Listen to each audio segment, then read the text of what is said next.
now I'm going to tie another emerger, a version of the DHE, or Deer Hare Emerger.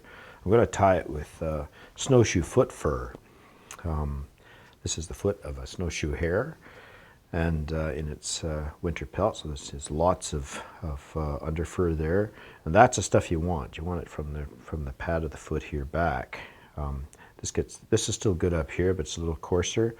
This is what I'm going to be using mostly for these smaller flies back here.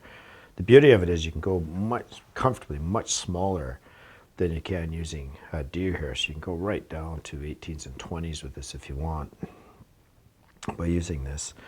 And for me, it takes the place of CDC. I'm not a big fan of CDC for a couple of reasons, and one is that after a fish, it'll slime up and no longer has the properties that you used it for in the first place.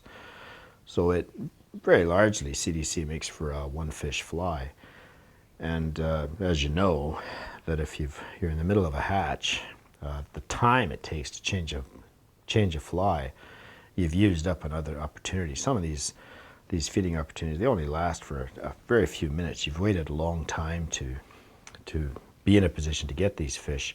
I like a fly that you can just rinse off in the water, give it a couple of false casts, and you're good to go again. And this stuff allows me to do it.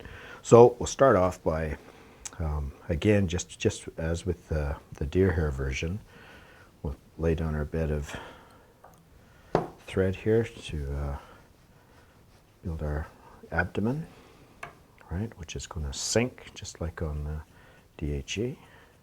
Take it up to about there on the hook shank, because otherwise it's an identical fly. It's just the wing material that's different.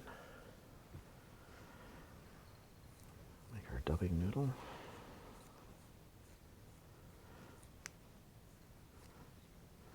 And just take that back right around the bend again.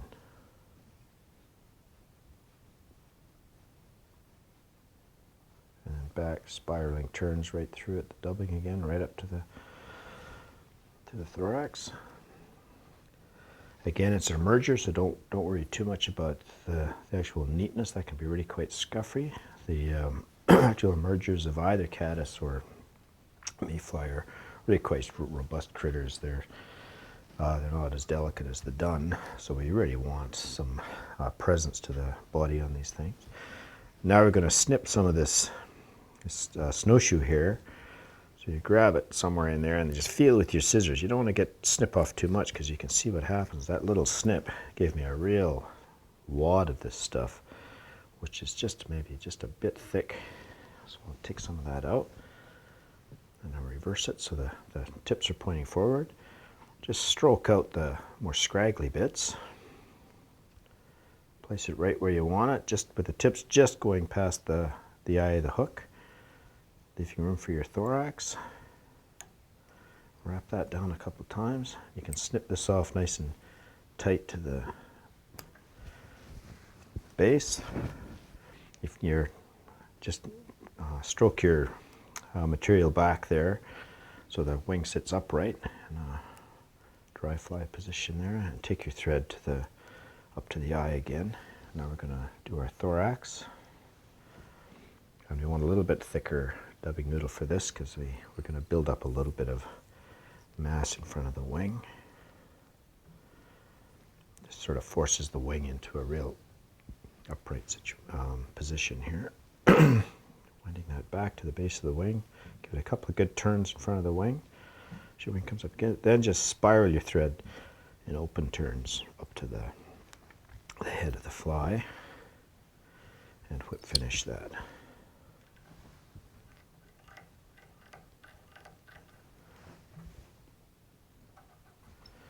And there's little bits of, hair sticking out. I mean, just for neatness, we'll trim that kind of stuff off, but I think it actually adds to the